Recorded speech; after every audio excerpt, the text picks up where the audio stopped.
할렐루야. 수요 모임에 오신 모든 분들을 환영합니다. 이 시간 먼저 사도신경으로 우리의 신앙을 고백하겠습니다.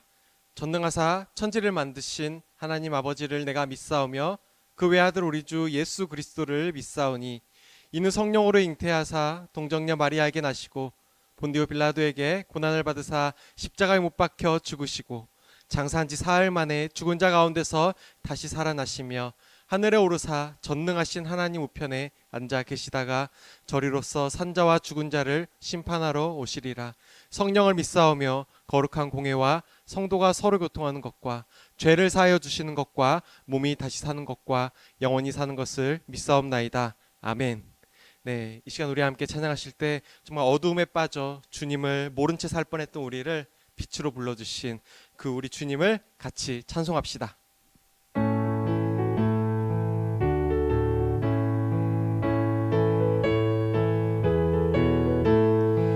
오랫동안 모든 죄 가운데 빠져 더럽기가 한량없던 우리는 아무 공로 없이 구원함을 얻어 하나님의 자녀 지금 되었네.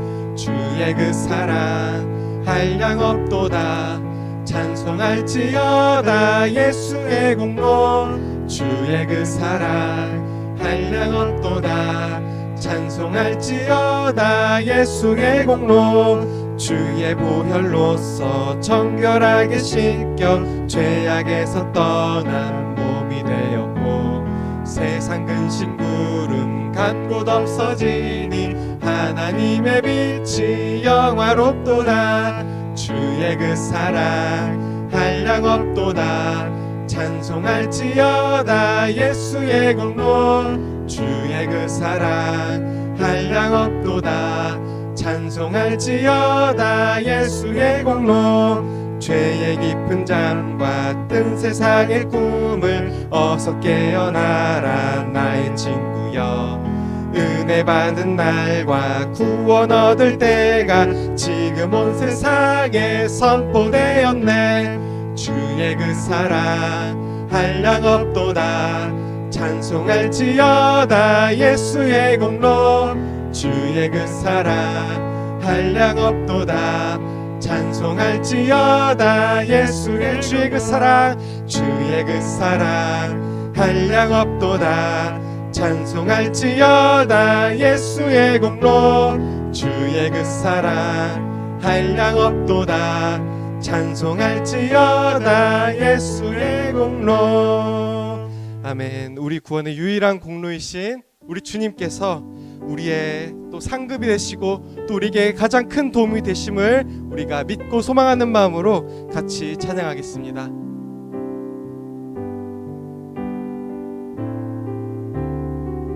모든 상황 속에서 모든 상황 속에서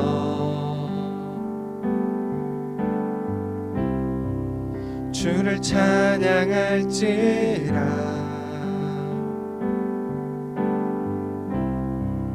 주는 너의 큰 상급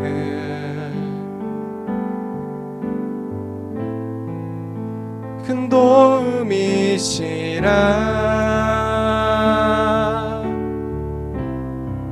주의 얼굴 구할 때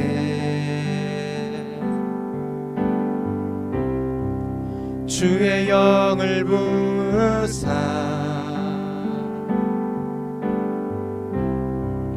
크신 사랑 안에서 주를 보게 하소서.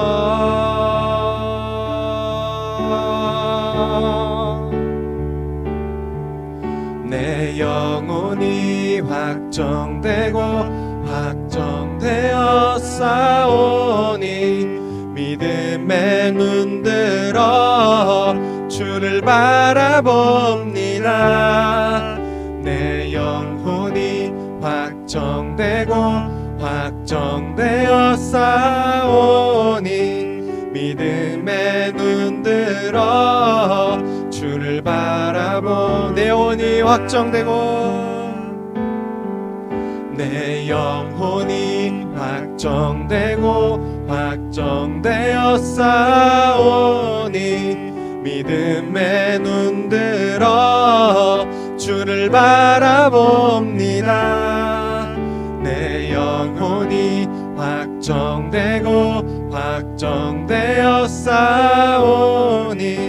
믿음에 눈들어 주를 보라 하나님 구원을 보라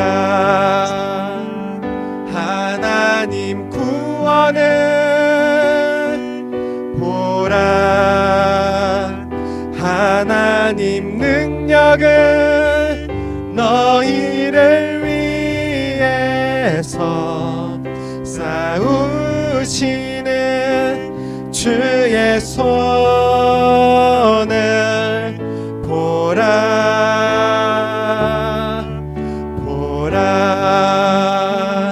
하나님 구원을 보라 하나님 능력을 너희를 위해서 싸우시는 주의 손을 보라 보라 너희는 두려워 말고 보라 너희는 두려워 말고 보라 너희를 인도한 나를 보라 너희는 지치지 말고 보라 너희를 구원한 나를 너희를 치던 적은 어디 있느냐 너희를 억누르던 원수는 어디 있느냐 보라 하나님 구원을 보라 하나님 능력을 너희를 위해서 싸우시는 주의 손을 보라 보라 하나님 구원을 보라 하나님 능력을 너희를 위해서 싸우시는 주의 손을 보라. 우리 시간 함께 기도하기 원합니다. 오늘 기도하실 때 우리를 구원하신 주님께서 우리를 인도해 주시고 또 우리를 담대하게 하시며 또 우리를 지치지 않게 붙들어 주시라고 또 오늘 수요 모임을 통해서 우리에게 능력의 손으로 우리 인생을 인도하시는 그 주님을 저희가 다시 한 번 더 깨닫게 해달라고 이 시간 같이 기도하시겠습니다. 하나님 정말로 우리를 구원하신 주님께서 우리를 능히 담대하게 하시며 또 우리를 다시 새 힘으로 채우시어 지치지 않게 붙들어 주실 줄로 믿습니다.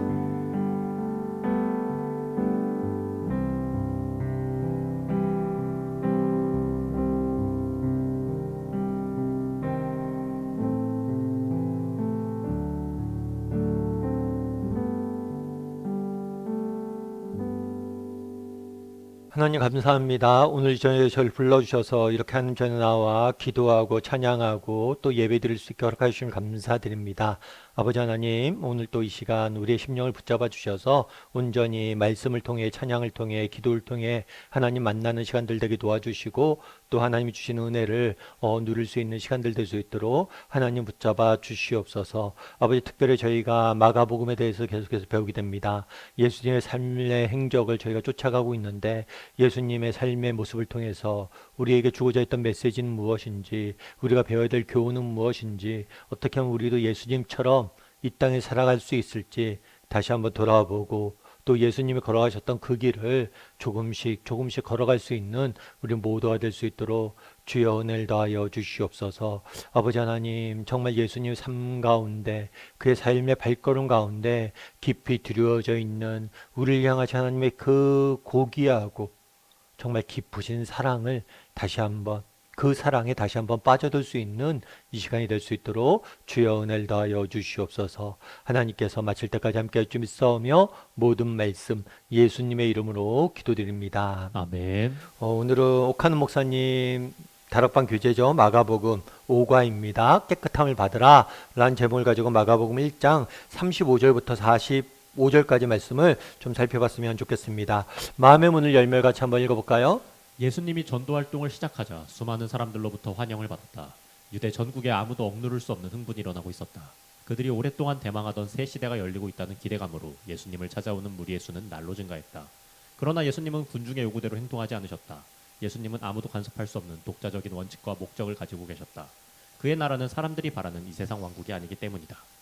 예, 마가복음은 예수님께서 이 땅에 오셔서 어떤 삶을 살아갔는지 삶의 행적을 기록하고 있습니다.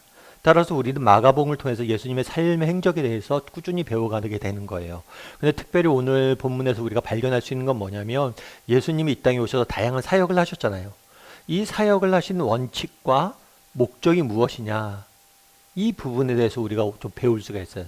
그래서 오늘 본문에서 중요하게 우리가 다루게 될 게 뭐냐면 예수님이 이 땅에 오신 이유와 또 어떤 원칙을 가지고 사역을 전개했는지에 대해서 우리가 좀 더 깊이 다루게 되는 겁니다. 우리 먼저 1번 문제 같이 한번 읽어볼까요? 예수님은 일이 잘 될수록 기도하기에 더욱 힘쓰셨다. 이 사실을 어떻게 할 수 있는가? 어떻게 되냐면 35절에 보면 새벽 아직도 밝기 전에 라고 되어 있습니다. 우리 지난주에 뭘 배웠죠? 지난주에 어느 안식일에 있었던 일에 대해서, 일과에 대해서 배웠어요. 안식일 날 예수님께서 어떻게 하셨나요? 아침에 회당에 들어가셔서 오전에는 회당에서 가르치셨죠. 그리고 오후엔 뭘 하셨죠? 베드로의 장모의 열병을 고치셨어요. 그리고 저녁 때는 뭘 했죠? 사방 각처에서 온 정말 귀신 들린 자와 병 들린 자를 예수님께서 고치셨죠.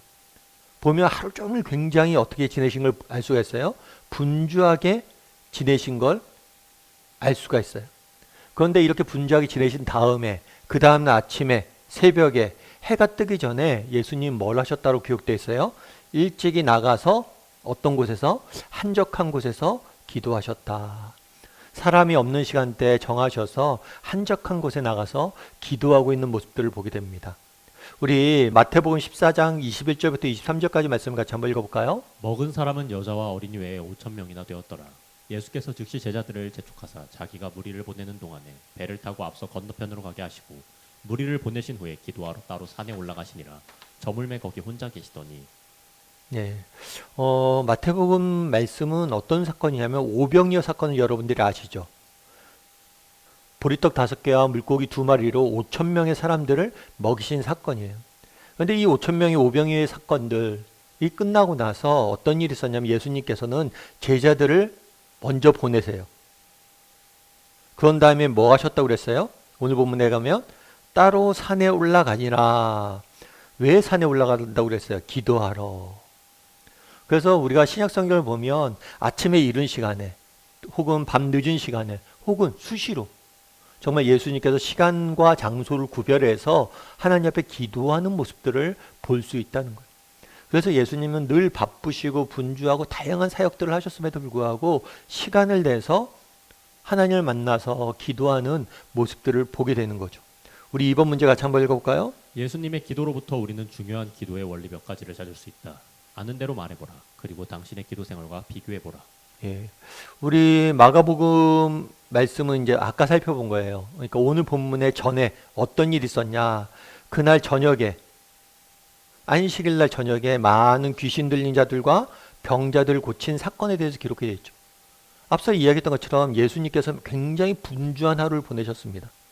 그런 다음에 뭘 하신 거예요? 그 다음날 아침에 기도하신 거예요. 이런 예수님의 모습과 우리의 모습을 비교해 볼 때 우리가 무엇을 발견할 수 있죠? 무엇을 발견할 수 있어요? 정말 그날에 예수님 어땠어요? 우리는 그런 얘기를 흔히 많이 하죠. 바빠서 기도하지 못한다. 아, 요즘 기도 어떻게 하세요? 요즘 너무 바빠요. 너무 정신이 없었어요. 그래서 기도하지 못했어요. 그런데 예수님은 그러지 않아요. 오히려 분주한 가운데서도 기도하고 있는 모습도 보게 돼요. 아니, 다르게 말하면 분주하기 때문에 더 기도하는 거예요. 많은 사람들이 바빠서 기도하지 못한다라고 이야기를 해요. 그런데 생각해보면 바쁘기 때문에 더 기도해야 된다는 거예요. 왜요? 기도하지 않으면 그 일들을 어떻게 감당하겠어요? 예수님께서 너무 분주하게 지내셨습니다. 너무나 하나님의 일을 하는데 바쁘셨어요. 그럼에도 불구하고 의도적으로 시간을 내서 기도한다는 거예요. 왜요? 정말 그 기도의 시간이 없으면 자신을 지킬 수 없고 기도의 시간이 없으면 자기에게 맡겨진 일들을 감당할 수 없기 때문이에요. 그래서 바빠서 기도하지 못하는 게 아니라 바쁠수록 더욱더 많이 기도하는 거예요. 이건 단순히 예수님뿐만 아니라 많은 정말 믿음의 선배들이 보였던 모범이에요. 바빠서 더 기도한다. 한번 점검해 봤으면 좋겠어요. 우리는 어떤지. 우리는 정말 분주하거나 바쁘거나 또 세상에 문제들이 많이 생기면 뭐예요? 그런 거 처리하고 그것에 빠져있느라고 기도하지 못해요. 그런데 오히려 정말 바쁠 때, 인생에 문제가 생길 때, 그때가 뭘 할 수 있는 거예요? 기도할 때인 거예요. 기도할 때. 그리고 또 한 가지 우리가 기억할 것이 있자면 뭐냐면 이게 단순히 하루만 예수님 기도했다는 게 아니에요. 여러분들 예수님은 바빠서 기도하셨습니다. 그리고 그날만 기도하신 게 아니잖아요. 오병이어 사건 때도 그렇고 시간만 나면 기도했어요. 다르게 말하면 꾸준히 기도하시는 모습들을 보게 돼요. 사실 우리가 정말 바쁠 때 혹은 뭐 인생에 정말 문제가 생겼을 때 기도해야 될 때잖아요. 그런데도 그럴 때 기도 못해요. 왜 못할까요? 꾸준히 기도하지 않기 때문에. 꾸준히 기도해야지 문제가 생겼을 때 기도합니다. 여러분 꾸준히 기도해야지 바쁠 때 기도해요. 그래서 두 가지 한번 여러분 이야기를 나눠보세요. 나는 바쁠 때 바빠서 기도하던 사람인가? 아니면 나는 정말 또 한 가지는 뭐예요? 꾸준히 기도하는 사람인가? 이 부분에서 여러분들 점검하고 한번 각자의 기도 생활 점검하고 다락방에서 좀 나눠봤으면 좋겠습니다. 그리고 3번 문제 같이 한번 읽어볼까요? 가버나움 사람들이 예수님을 독점하려고 찾아다닐 때 주님은 무엇이라고 대답하셨는가? 그리고 그 이유는 무엇인가? 가버나움 사람들이 예수님을 독점하려고 찾아다닐 때 뭐라고 이야기했는가? 만나서 이르되, 누가 만나서 이르냐면 제자들이 찾아온 거예요. 제자들이 예수님이 아침에 일어났는데 없어요. 그럼 어떻게 했겠어요? 기도하러 가셨다는 거 알았어요. 왜냐하면 평소에 예수님께서 그렇게 기도하셨으니까. 그래서 기도하는 장소에 찾아간 거예요. 찾아가서 뭐라고 했냐면 모든 사람이 주를 찾나이다. 아마 이른 아침부터 사람들이 뭘 한 거예요? 예수님을 찾아온 거예요. 왜 예수님을 찾아왔을까요? 어제 오전에 회당에서 예수님이 가르친 하나님의 말씀에 대해서 들었죠. 이 말씀을 듣고 서기관과의 가르침과 같지 않다. 권위 있는 자의 가르친 것 같다. 얼마나 기쁘고 감사했겠어요. 그래서 찾아와서 그리고 배웠던 것들 그리고 많은 귀신들 냈고 병자를 고치셨잖아요. 그런 것들을 보니까 그 기적들을 보니까 또 예수님에게 배우고 예수님이 행하는 기적들을 보려고 찾아온 거예요. 사실 그러면 여러분들 이렇게 가버나움 사람들이 예수님을 찾아온 행위가 나쁜 건가요? 나쁜 행위는 아니죠. 정말 예수님의 기적을 행하시는 모습 보고 기적 보고 싶고 정말 그 가르치는 모습 보고 뭔가 배우고 싶은 건 나쁜 게 아니에요. 그런데 이렇게 찾아왔는데 예수님의 그런 반응은 어땠을까요? 사람들이 찾아왔다고 그랬어요. 그럼 우리가 알고 있는 예수님은 어때요? 그 사람들 찾아가서 말씀을 가르칠 것 같은데 그러지가 않아요. 뭐라고 하냐면 이르시되 나는 다른 가까운 말로 가자. 거기서도 전도하리니 내가 이를 위하여 왔노라. 예수님께서 자신이 이 땅에 오신 목적에 대해서 이야기합니다. 예수님께서 이 땅에 오신 목적은 뭐예요? 오늘 본문에 보면 알 수 있는 거 뭐예요? 최대한 많은 사람들에게 뭘 전하길 원한 거예요? 뭘 하길 원하는 거예요? 전도, 하나님의 말씀을, 복음을 전하길 원하시는 모습들을 보게 되는 거예요. 그래서 예수님이 이 땅에 오신 목적은 뭐냐? 최대한 많은 사람들에게 뭐라는 거예요? 복음을 전하고 그들을 하나님 나라에 초청하는 것이 예수님의 사역의 초점에 있었던 거예요. 그래서 최대한 많은 사람들에게 전하기 위해서는 한 곳에 오래 머무를 수 없었던 것 같아요. 우리 4번 문제 같이 한번 읽어볼까요? 우리에게도 예수님이 필요한 다른 사람들을 무시한 채 나의 예수님으로만 독점하려는 경향이 없는가? 우리에게 다른 사람들을 무시한 채 나의 예수님으로만 독점하려는 경향이 없는가? 우리에게 이런 경향들이 있나요? 한번 이야기를 좀 나눠봤으면 좋겠어요. 사실 이런 경향이라도 있으면 감사하죠. 그날에 가버나움 사람들이 어땠어요? 그 전날 저녁에 사람들이 찾아왔어요. 오전에 예수님 말씀 듣고 저녁에 또 찾아와서 예수님 행하신 일을 봤어요. 그리고 그 다음날 아침에까지 찾아왔잖아요. 우리에게 이런 열심이라도 있었으면 좋겠어요. 정말 예수님에 대해서 배우고 예수님에 대해서 알아가고 예수님이 주시는 은혜를 맛보고 싶은 그런 열심이라도 있었으면 좋겠죠. 사실 독점하려는 열심 자체가 열심이라도 있었으면 좋겠어요. 사실은 오늘 독점하려는 이런 경영 자체가 없는 게 문제일 수도 있어요. 오히려. 근데 우리가 한 가지 점검해 볼 필요가 있어요. 사실 우리는 뭐 그냥 내가 뭐 예수님 독점하려고 그래? 난 이런 게 없어. 이거 이상한 문제네 이렇게 생각할 수 있어요. 근데 우리가 바르게 생각하면 그렇게 생각해 볼 수도 있어요. 어떤 생각을 해볼 수 있어요? 여러분 생각해 보세요. 내가 하나님 앞에 은혜 받아요. 그리고 하나님 앞에 내가 축복 받아요. 여기에 우리가 초점을 맞출 수 있다는 거예요. 내가 예수 믿고 정말 내 삶이 잘 되고 하나님 우리 가정에 은혜 주시고 우리 가정 축복하시고 내 삶에 축복하셔서 하나님이 주시는 복을 누리는 것. 이건 나쁜 게 아니죠. 왜냐하면 하나님께서 우리 인생에 복 주시길 원하세요. 그리고 우리가 이런 축복을 갈망하는 이유는 뭐냐면 하나님께서 우리를 그렇게 지으셨기 때문에 하나님이 인간을 지으시고 인간에 복 주셨잖아요. 에덴 동산에 거하게 하시고 정말 하나님이 주시는 많은 기쁨과 행복을 누리게 만드신 거죠. 그런데 문제는 뭐냐면 나에게만 초점이 맞춰져 있다는 거예요. 내가 은혜 받고 내가 축복받고 나 하나 예수 잘 믿고 나 하나 예수 잘 믿어 잘 살면 그만이다. 나에게만 초점을 맞춰져 있지 않냐는 거예요. 나 외에 다른 사람들. 그러니까 다른 사람들도 뭘 해야 돼요? 하나님의 은혜를 맛보고 그들도 예수님 믿고 그들도 축복받아야 되고. 그러니까 사실은 우리가 축복의 통로로서 역할을 해야 되는데 이런 내가 마음이 있고 관심이 있냐는 거예요. 혹시 나만 예수 잘 믿고 나만 축복받고 나만 잘 되면 되지. 나만 구원받으면 되지. 뭐 다른 사람까지 신경 써. 이런 마음들이 혹시 없냐는 거예요. 한번 점검해 보세요. 나는 예수님을 독점하고 있지는 않은가. 이 독점한다는 게 뭐예요? 나 하나 그냥 예수 잘 믿고 나만 축복받으면 된다. 다른 사람들에게 내가 받은 축복을 나누고 그들이 정말 배우고 그들이 누리게 되는데 우리의 시선이 맞춰져 있는지 한번 점검해 볼 필요가 있다는 거예요. 그런데 우리는 쉽게 나 하나 은혜 받고 나 축복받고 나 예수 믿으면 그만이다 라고 생각하기가 쉬운 거죠. 우리 5번 문제 같이 한번 해볼까요? 문둥병자를 향해 주님이 하신 말씀은 무엇인가? 이를 통해 각자가 깨닫고 느낀 점을 말해보라. 문둥병자에게 하신 말씀이 뭐냐? 오늘 본문에 이제 교재는 41절만 나왔는데 40절하고 41절하고 같이 읽으면 좋을 것 같아요. 같이 한번 읽어볼까요? 한 나병 환자가 예수께 와서 꿇어 엎드려 간구하여 이르되 원하시면 저를 깨끗하게 하실 수 있나이다. 예수께서 불쌍히 여기사 손을 내밀어 그에게 대시며 이르시되 내가 원하노니 깨끗함을 받으라 하시니. 예, 한 나병 환자가 왔다라고 되어 있어요. 아마 이 나병이란 건 뭐냐면 한센병이라고 알려져 있고 이 병 같은 경우는 과거에 어땠냐면 굉장히 고치기 힘들었어요. 그래서 이것은 죽음의 병이라고 알려져 있고 게다가 이건 전염병이었잖아요. 그래서 일단 한센병에 걸린다, 나병에 걸린다. 그러면 사회에서 격리가 됐어요. 내쫓겨졌어요. 그래서 자기들끼리 모여서 살았어야 돼요. 그래서 나병 환자를 만났다고 했으니까 보니까 그런 것 같아요. 이 가버나움에서 뭐예요? 다른 마을로 가자라고 했잖아요.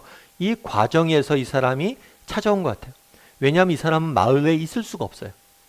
나병 환자이기 때문에. 그래서 길을 걸어가는 과정 속에서 길가에서 나병 환자가 찾아온 것 같아요. 찾아와서 뭐라고 했냐면 꿇어 엎드려 간구하여 이르되 원하시면 저를 깨끗게 할 수 있나이다 라고 이야기를 했어요. 여기서 재미있는 표현은 뭐냐면 원하시면 이라는 거예요. 그러니까 무슨 얘기를 하냐면 이 사람이 자격을 이야기하잖아요. 나는 고침을 받을 자격을 이야기하는 게 아니라 자비를 구하고 있는 거예요. 왜냐하면 원하시면 당신이 원하지 않는다면 할 수 없다. 당신이 원하신다면. 그러니까 단순히 내게 뭘 해달라고 강요하거나 내가 이런 고침을 받아야 될 자격이 있다거나 말하지 않아요. 자비를 구하는 거죠. 당신이 정말 원하신다면 저를 깨끗게 하실 수 있나이다. 이것도 굉장히 중요한 신앙의 고백이죠. 뭐냐면 하나님의 전능하심을, 예수님의 전능하심을 인정한 거예요. 나병은 아까 얘기했던 것처럼 이거 고칠 수 없는 병이라고, 죽음의 병이라고 알려져 있어요. 근데 당신이면 고칠 수 있다. 그래서 이 말이 굉장히 짧지만 기도의 가장 중요한 두 가지 태도를 볼 수가 있어요. 첫 번째 뭐예요? 하나님의 은혜. 우리가 기도 응답 받는 게 뭐예요? 우리가 은혜로 받는 거예요. 우리가 뭐 자격이 있어서 뭘 잘해서 하나님께서 거래로 우리를 뭘 주는 게 아니에요. 그냥 공짜로 거저 자비로 은혜로 주시는 거예요. 또 뭐예요? 하나님은 능하지 못하실 일이 없어요. 하나님은 내가 가진 인생의 문제가 무엇이든지 해결할 수 있다 라는 믿음을 갖고 구한 거예요. 짧지만 굉장히 큰 믿음의 고백을 보여주고 있는 거예요. 그러자 예수님께서 뭐라고 했어요? 불쌍히 여겼다라고 얘기했어요. 불쌍히 여겼다. 여러분, 우리 보면 그런 이야기 생각할 수 있잖아요. 이 마을에 사람들이 찾아왔어요. 찾아왔을 때 뭘 데리고 왔겠어요? 병자도 데리고 오고 귀신 들린 자들도 데리고 오고 그랬을 거 아니에요. 그래서 나는 다른 마을로 가자. 마치 이런 것들 외면한 것처럼 보여요. 하지만 예수님은 그러지 않아요. 예수님은 우리 인간이 갖고 있는 필요, 아픔 이런 것들을 불쌍히 여기시는 분이에요. 그날의 나병 환자도 뭐 어떻게 여긴 거예요? 불쌍히 여겼다는 거예요. 불쌍히 여기시고 뭘 했어요? 손을 내밀어 손을 그에게 내밀었어요. 이건 굉장히 사실 아까 얘기했던 것처럼 나병은 전염병이에요. 그래서 격리하고 나병에 걸린 사람들 뿐만 아니라 나병을 걸린 사람을 만지는 사람도 부정한 것으로 생각을 했어요. 왜냐하면 병에 옮길 수 있으니까. 그런데 손을 댄 거예요. 환부를 만진 거예요. 여러분, 이건 쉬운 일이 아닙니다. 여러분, 이렇게 할 수 있겠어요? 여러분, 우리 코로나 걸렸을 때 막 그랬잖아요. 코로나 한참 유행할 때 누가 뭐 기침만 하면 뭐예요? 쟤 코로나 아니야? 야, 코로나 걸린 사람이 식당 와서 식사하고 있으면 돼? 이런 눈초리로 막 그냥 쳐다보고 막 그랬잖아요. 그건 나 코로나 걸린 게 아닌데도 불구하고 기침하면 미안하고 그랬잖아요. 사람의 심리란 게 그렇죠. 병자, 게다가 뭐예요? 그 나병 환자 걸린 사람의 환부를 맞은 거예요. 예수님은 우리의 아픔을 불쌍히 여기십니다. 뿐만 아니라 손을 내밀어 우리의 아픔을 만지시는 분이세요. 우리 아픔을 위로하길 원하시는 분이세요. 그리고 뭐라고 얘기해요? 내가 원한다. 예수님은 원하시는 분이에요. 우리의 아픔을, 우리를 죄를, 우리의 정말 죽음으로부터 우리를 구원해내길 원하시는 거예요. 그래서 깨끗함을 받으라. 말씀 한마디로 이 나병 환자를 고치는 모습을 우리는 보게 되는 거예요. 우리도 마찬가지라는 거죠. 정말 예수님에게 나아가서 이렇게 구하면 뭐예요? 하나님이 주시는 은혜를 맛볼 수 있는 거예요. 그 우리의 문제는 뭘까요? 이 나병 환자처럼 나아가서 구하지 못하는 거예요. 여러분, 나아가서 구할 수 있어야 되는 거예요. 우리 6번 문제 같이 한번 읽어볼까요? 문둥병은 영적으로 무엇을 상징하는가? 그리고 당신에게는 이러한 영적 증세가 없는지 말해보라. 예, 문둥병. 문둥병은 그러니까 예를 들어서 아까 얘기했던 것처럼 이거는 죽음에 고치지 않는 죽음에 이르는 병이라고 여겨졌잖아요. 그래서 문둥병 그 당시에는 어떻게 영적으로는 어떻게 종교적으로 여겨졌냐면 죄와 죽음의 상징으로서 여겨졌어요. 그래서 문둥병에 걸린 문둥병은 죄에 빠져 사망의 길을 걷고 있는 사람들을 문둥병의 영적으로는 문둥병의 상징으로 여겨진 거예요. 그래서 이 문둥병이 나중에 배우게 되죠. 문둥병이 나으면 의원에게 가서 검사 받는 게 아니라 누구에게 가서 검사를 받아요? 제사장에게 가서 검사를 받는 거예요. 왜요? 이건 영적인 문제로 봤기 때문에 그래요. 그래서 아무튼 그러면 이 문둥병 영적으로 뭐예요?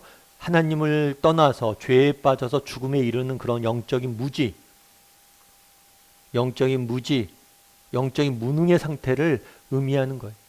그러면 이 문둥병에 걸린 상태가 어떤 상태로 비슷하냐? 마태복음에 보면 이렇게 나와 있어요. 마태복음 13장 13절부터 15절까지 말씀 같이 한번 읽어볼까요? 그러므로 내가 그들에게 비유로 말하는 것은 그들이 보아도 보지 못하며 들어도 듣지 못하며 깨닫지 못함이니라. 이사야의 예언이 그들에게 이루어졌으니 일렀으되 너희가 듣기는 들어도 깨닫지 못할 것이요 보기는 보아도 알지 못하리라. 이 백성들의 마음이 완악하여져서 그 귀는 듣기에 둔하고 눈은 감았으니 이는 눈으로 보고 귀로 듣고 마음으로 깨달아 돌이켜 내게 고침을 받을까 두려워함이라 하였느니라. 뭘 했냐면 이 백성들의 마음이 뭐 했다고요? 완악해졌어요. 완악해졌기 때문에 뭐예요? 들어도 깨닫지 못하고 보아도 알지 못해요. 왜 완악해졌어요? 귀로 듣고 마음에 깨달아 내게 고침을 받을까 두려워함이라. 우리가 똑같은 하나님의 말씀을 듣습니다. 그런데 어떤 사람은 그 말씀에 은혜를 받고 회개를 하고 정말 그 말씀에 가슴이 뜨거워짐을 느껴요. 그런데 어떤 사람은 뭐예요? 말씀을 들어도 깨닫지도 못하고 은혜도 없고 뭐예요? 정말 어떤 회개도 없고 어떤 가슴에 뜨거워짐도 없고. 그럼 왜 이런 현상이 일어나냐는 거예요. 성경이 진단하는 건 뭐예요? 마음이 완악해졌다는 거예요. 완악해지는 건 돌처럼 딱딱해졌다, 굳어졌다라는 거예요. 그럼 나는 어떠냐는 거예요. 우리에게는 이런 영적인 증상이 없는지. 정말 말씀을 들어도 뭐예요? 그 다음에 보아도 은혜나 깨달음이나 정말 회개나 정말 감동이나 이런 것들이 없는 이유가 뭐에 있는가? 혹시 내 마음이 딱딱히 굳어져 있지 않은가? 왜 마음이 그럼 이렇게 굳어질까요? 어쩌면 여러 가지 이유가 있겠죠. 어떤 이유가 있을 수 있어요? 분주함. 세상의 그러한 욕심들이나 세상의 것들이 너무 쫓겨 살아보니까 분주해서 그럴 수도 있겠죠. 아니면 또 세상의 염려나 걱정 이런 거에 빠져서 그럴 수도 있겠죠. 그리고 또 반대로, 완전히 반대로 안일. 정말 세상 사는 게 너무 편해요. 문제가 없어요. 그러다 보니까 안일함에 빠져서 그럴 수도 있겠죠. 그래서 우리가 완악해진다. 내 마음이 완악해졌나? 굳어졌나? 그럼 왜 굳어졌을까요? 여러 가지 이유가 있을 수 있는데 그런 이유가 있을 수 있다는 거예요. 너무 분주한 거예요. 세상에 해야 될 일도 많고 세상의 것들을 많이 추구하는 거예요. 또 한 가지. 세상의 염려와 걱정에 막 휩싸여 있어요. 그러니까 예수님이 안 보이는 거예요. 그 문제에 있는 분이 안 보여요. 또 한 가지 뭐예요? 안일한 거예요. 인생이 너무 잘 돼요. 문제가 없어요. 그러다 보니까 뭐예요? 예수님 찾지 않는 거죠. 마음이 그냥 굳어지는 거예요. 그래서 여러분들 한번 우리에겐 이런 완악함이 없는가? 이 부분에 대해서 한번 점검해 볼 필요가 있겠죠. 한번 다락방에서 나눠보세요. 7번 문제 같이 한번 해볼까요? 문둥병자를 고치신 예수님은 무엇이라고 말씀하셨나? 44절 말씀도 같이 한번 읽어볼까요? 이르시되 삼가 아무에게 아무 말도 하지 말고 가서 내 몸을 제사장에게 보이고 내가 깨끗하게 되었으니 모세가 명한 것을 들여 그들에게 입증하라 하셨더라. 두 가지 말씀하세요. 뭘 하냐면 아무에게도 아무 말도 하지 마라. 아무 말도 하지 말라는 거예요. 그런 다음에 뭐예요? 가서 내 몸을 제사장에 보이고 내가 깨끗하게 되었으니 모세의 명한 것을 드려 그에게 입증하라 라고 되어 있어요. 그러면 두 가지예요. 아무 말도 하지 마라. 그리고 제사장을 만나라.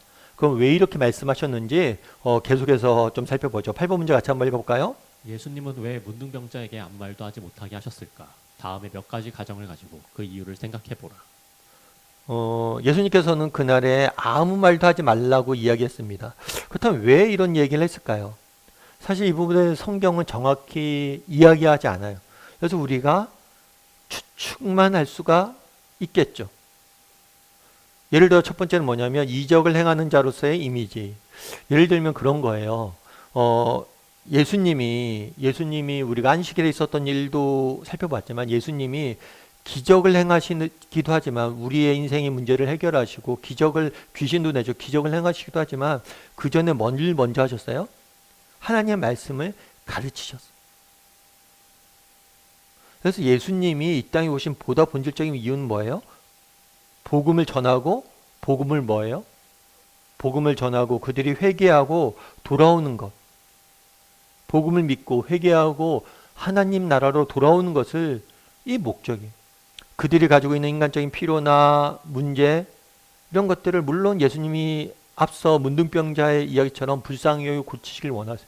근데 문제의 핵심은 뭐냐면 복음을 가르치고 회개하는 거예요. 그런데 만약에 이 기적을 행한다는 이야기가 문둥병을 고쳤다 이런 기적을 행했던 이야기가 쭉 퍼지면 어떻게 되겠어요? 사람들의 시선이 초점이 어디에 맞춰져요? 잘못하면 이 기적에 맞춰질 수 있다는 거예요. 그리고 보다 본질적으로는 그런 게 있어요. 예수님께서는 그런 거 선입견, 오해 이런 것들 갖길 원하지 않았던 것 같아요. 기적을 행하는 자로서의 기적을 행하는 데들은 뭘 고쳤다 이런 선입견으로 예수님의 말씀을 듣는 게 아니라 정말 예수님의 말씀을 정말 자신이 직접 행하는 일과 말을 통해서 듣길 원했던 면들도 있는 것 같아요. 그래서 이적을 행하는 자로서 사람들이 이적에만 초점이 맞추면 자꾸만 뭐예요? 기적만 보려고 그러지 예수님의 말씀에 귀 기울이지 않을 위험이 있겠죠. 이런 이유도 있을 수 있고 때가 이르지 않았던 건 어떤 의미일까요? 아마 그런 게 아닌가 싶어요. 정말 예수님께서 공식적으로 자기가 원하는 때 자신이 어떤 분이신지를 드러내길 원하시는 거죠. 그래서 예수님께서 직접 자신이 원하는 때 자신을 드러내고 싶어 하기 때문에 그럴 수도 있는 거죠. 그리고 복음 사역의 지장. 앞서 얘기했던 것처럼 막 예수님이 이 기적에만 초점 맞추면 예수님 메시지에는 귀 기울이지 않을 수 있겠죠. 그래서 아마 뭐 정확히는 아니지만 뭐 이런 가지 이유가 아닐까 하고 예를 들어 놓았는데요. 여러분들이 한번 돌아보세요. 어떤 이유인지 한번 나눠보세요. 아마 여러분들 대부분이 이야기하는 게 맞을 수도 있습니다.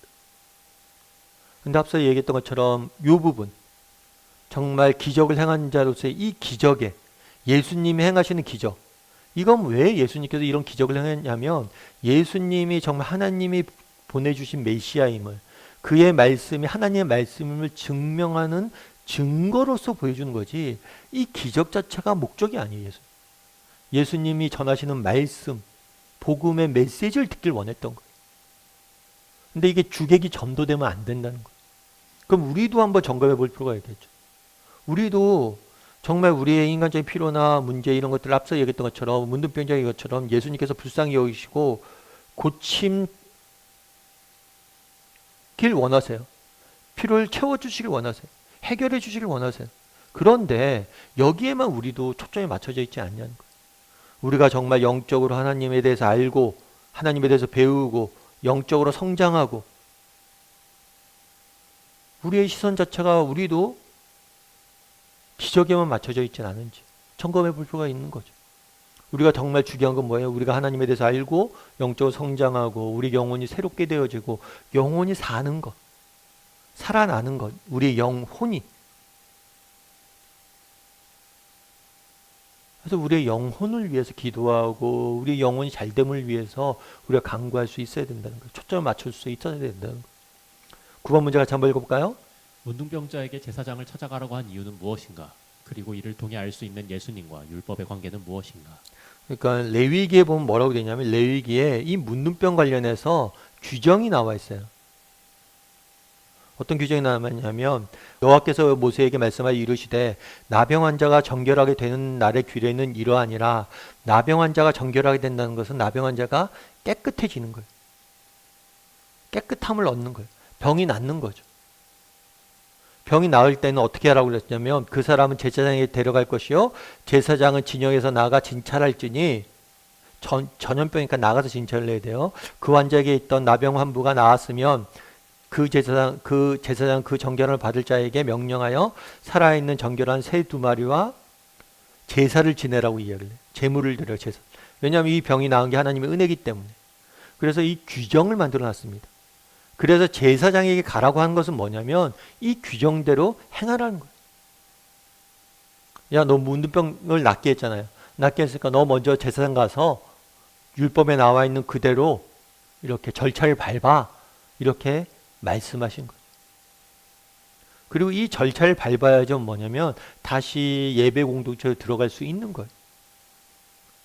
마태복음에서 뭐라고 되어 있죠? 한번 같이 읽어볼까요? 내가 율법이나 선지자를 폐하러 온 줄로 생각하지 말라. 폐하러 온 것이 아니요 완전하게 하려 함이라. 진실로 너희에게 이르노니 천지가 없어지기 전에는 율법의 1.1획도 결코 없어지지 아니하고 다 이루리라. 그러니까 뭐냐면 구약의 율법이 있잖아요. 이것들을 없애려 온 게 아니라 완전하게 하려 왔다라고 얘기해요. 다르게 말하면 구약의 율법을 존중하고 그 율법을 뭐예요? 인정하는 모습들을 보게 돼요. 만약에 예수님께서 나병 환자를 낳았어요. 그럼 너 가. 이제 예배드리고 마음대로 해. 이렇게 이야기할 수 있어요. 그런데 제사장이 가라고 그러잖아요. 그러니까 율법대로 행하는 것. 율법을 존중하고 인정하는 거예요. 그런데 그럼 완성한다는 건 뭘까요? 이 완성한다는 것은 2가지 의미가 있어요. 그 당시에는 율법에 대한 가르침이 있었는데 이 가르침에 대해서 뭐예요? 오해나 그러니까 이걸 자의적으로 해석하거나 이런 경우들이 많았던 거죠. 그래서 이 율법을 바르게 잡고 바르게 가르치고 참된 의미에 대해서 알려주는 의미로 완성하는 거예요. 뿐만 아니라 또 한 가지 율법의 요구를 뭐예요? 자신이 직접 예수님께서 삶을 통해서 이루시는 것. 그래서 율법에서는 율법의 가장 기본적인 건 뭐예요? 죄의 싹은 사망이다. 우리의 죄를 대신해서 예수님께서 죽으시죠. 그리고 율법에서는 이렇게 살아라. 삶의 원칙. 이대로 예수님께서 사셨죠. 완수하셨죠. 우리를 대신해서. 그래서 우리가 예수님만 따라가다 보면 하나님이 원하시는 삶을 살 수 있는 거예요. 그래서 율법을 완성한다는 것은, 그러니까 율법을 예수님께서는 존중하셨어요. 폐하러 오신 게 아니에요. 완성하러 오신 거예요. 율법의 본래 의미를 보다 정확히 명확히 가르치고 또 그 율법대로 사시기 위해서, 삶의 모범을 보여주기 위해서 이 땅에 오셨음을 우리가 알 수 있는 거죠. 우리 삶의 열매 걸음을 같이 한번 읽어볼까요? 오늘 배운 말씀 가운데 예수님에 대해 당신이 새롭게 발견한 사실은 무엇인지 각자 이야기해 보자. 네, 각자 이야기하고 조금 함께 나눠봤으면 좋겠어요. 특별히 나누실 때 오늘 적일냈으면 좋겠어요. 우리 아까 그런 얘기 했잖아요. 예수님을 내가 독점하고 있지 않은가 라고 이야기를 했잖아요. 독점하지 않는 건 뭐예요? 나만 은혜 받는 게 중요한 게 아니라, 나만 축복받는 게 중요한 게 아니라 이걸 나누는 게 중요하다. 그럼 어떻게 나눌 수 있냐? 우리 서로를 위해서 기도할 수 있겠죠. 정말 내 기도 제목만 관심 있고 주목하는 게 아니라 다른 사람의 기도 제목도 관심 가지고 그들을 위해서 기도하는 것, 이것 자체도 우리가 독점하지 않는 방법이에요. 그래서 오늘은 좀 오늘 본문을 통해서 여러분들이 새롭게 깨달은 것들 좀 나누고요. 그 다음에 다락방 식구들 좀 기도 제목도 나누고 서로를 위해서 좀 기도하는 시간들 가졌으면 좋겠어요. 그래서 함께 기도하면서 조금 하나님께서 주신 은혜들에 대해서 조금 나눠봤으면 좋겠습니다. 우리 함께 기도할까요? 기도하실 때 오늘 말씀 기억하면서 기도했으면 좋겠습니다. 오늘 예수님께서 정말 가버나움에서 정말 사역을 하실 때 아침에 일찍 일어나 기도하는 모습들을 보게 됩니다. 정말 바빠서 기도하시는 모습을 보게 됩니다. 그리고 항상 꾸준히 기도하려고 노력하는 모습들을 보게 됩니다. 그럼 우리는 어떨까요? 정말 우리는 바쁘다는 핑계로, 이유로 정말 기도하지 못하는 사람 아닌지, 정말 우리도 예수님처럼 기도하는 사람이 되게 해달라고 이 시간 기도했으면 좋겠습니다. 각자의 기도 생활을 점검해보고 정말 고쳐야 될 게 무엇인지 정말 돌아보고 기도했으면 좋겠습니다. 예수님처럼 기도할 수 있는 사람이 되게 해달라고 기도했으면 좋겠습니다. 또한 나는 나만의 예수님으로 독점하고 있지는 않은지, 나 구원받고 은혜받고 축복받는 것에 내 시선이 맞춰져 있진 않은지, 나 위에 다른 사람들도 하나님의 은혜를 맛보고 내게 주신 축복을 나누고 정말 그들을 위해서 앞서 얘기했던 것처럼 정말 다른 사람들 위해서도 우리가 기도할 수 있고 그들의 형편을 아낄 수 있는 그런 사람들이 되게 해달라고 기도했으면 좋겠습니다. 또한 기도하실 때 정말 예수님께서는 우리의 아픔에 대해서 관심을 갖고 있어요. 문둥병자를 고친 것처럼 우리를 고치길 원하세요. 그럼 어떻게 돼요? 나아가서 아뢰야 돼요. 정말 문둥병자가 구했던 것처럼 그렇게 나아가서 하나님 옆에 구할 수 있어야 돼요. 우리도 문둥병자가 그랬던 것처럼 나아가서 구하는 사람들이 되게 해달라고.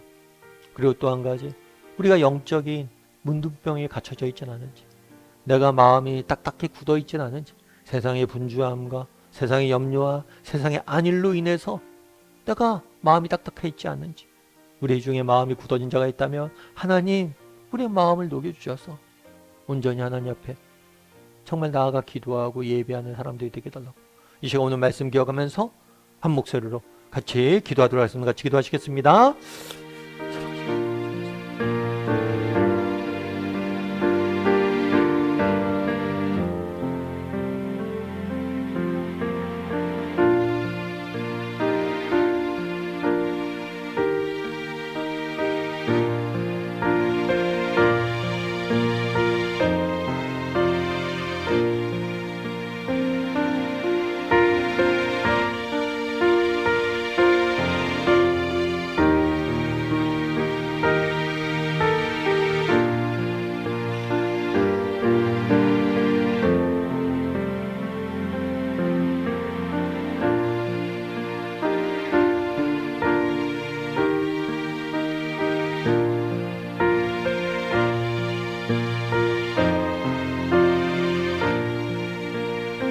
사랑의 하나님, 정말 그날 예수님께서 바쁜 와중에도 기도하는 모습을 보게 됩니다.